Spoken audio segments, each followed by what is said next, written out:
Let's think for a second about constructors. Here's a class called bar, which has a constructor which does nothing else but write out a console.log statement that says bar constructor called. Here's a class bar foo that extends bar. It extends bar. In its constructor, we call super.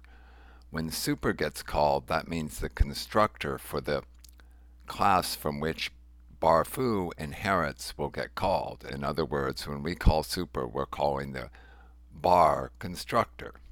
And then we write out console.log bar foo constructor called.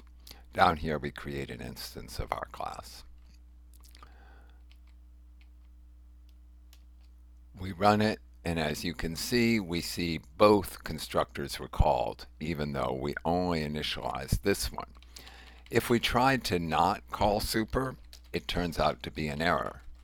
So if we tried to run it, we get an error saying must call constructor in derived class before accessing this, or returning from a derived constructor.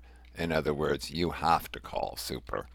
Because there was a constructor in the class from which the class that we are extending, then we have to call it. So those are the rules.